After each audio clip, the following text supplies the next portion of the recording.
probably one of the most unique characters, musicians, talents, personalities in the history of rock music. Mad Jak Otruba, and if we could say, what can we say about this man? He has thrown cherry bombs at his audience. He's had a Roman candle attached to his guitar neck, and stuff like that. Is a trendsetter, to say the least, often imitated, often copied by a host of bands and artists. He has the distinction of performing for 18 years. Was it 18 years at the back fence? Yep.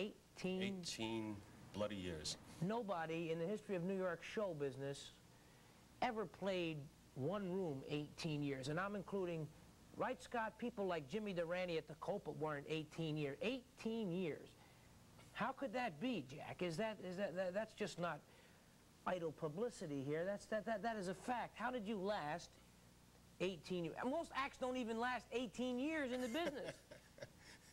Seeing as I'm only 18 years old, too, it's incredible. No, I don't know. It's just they had good taste. What can I tell you? They just enjoyed. There was no one else doing what I was doing. There was no one else throwing cherry bombs or shooting Roman candles at the audience. This is one of the things. Where else are you going to get it? You were the first to do all this kind of thing, and of course much more. We have a reprint from a club. The Chandelier Club presents The Screaming Shambles, Friday, December 4th, 1964.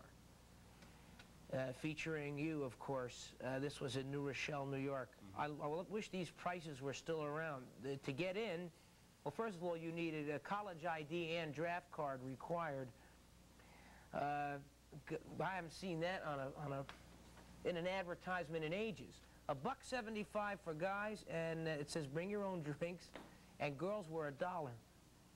My God, how many acts? Very few acts have been playing. How long have you been performing professionally? Since at least 1964. How much further back can we go? 58.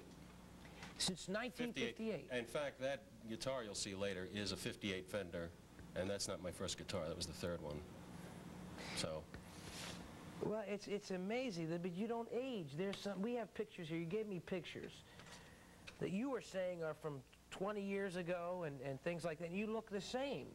This can't be. That particular shot was from 1967 on the cover. But you look identical today. I mean, you're an ageless wonder on top of everything else, on top of all of your other, your many, many lists of firsts. You may be the first rock and roll, the first musical talent to never age. Was this ever? Rock and roll Dorian Gray, kind of. You should see the painting in the attic, though. It's disgusting. No, it's clean living, Floyd. So tell us about your album. Sure. Now, of course, we have Mad Jak and the Screaming Shambles. This is just out now, right? Yeah, that's just out. Once again, you can't be a prophet in your own hometown. It took Europe to approach me about reviving all this, and they were very interested in this. Garage bands, things like that. It's a big trend over there. The sort of punkish bands of the 60s. Not psychedelic, but that sort of cheap Louie Louie kind of sound, you know. And so they sent a representative over. He heard some of these tapes are mostly 20 years old, too. And the funny thing is, they have 3 labels over there. This came out on the contemporary label. My oldest material is on the contemporary label. And the kids still like it, and it still offends the parents, so I guess certain things don't change. Well, you were the first one to offend the parents, right? Well, he said, I'll bill you as New York City's first punk, and I said, oh, you know, and then the more I thought about it, the more I thought about when I used to jump on top of cars and throw the cherry bombs and just raise hell like that. In a way, he was right. Yeah, you were the first, and now all the punks and the punk bands, now the hardcore new wave bands will all, no one will argue with it that you are the king or the first, and the trendsetter. And like you said, though, it had to take Europe to bring all this out. That's an old story with jazz and an old story with a lot of art, even comedy. But we have you here today. We're going to hear a couple songs, and we're going to have you on the show. You're going to perform, right? We're going to have you do something. And our guest will be right back right after these important words, so stay right there. Mad Jak, as promised, so here he is.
our special guest, Mad Jak Otruba.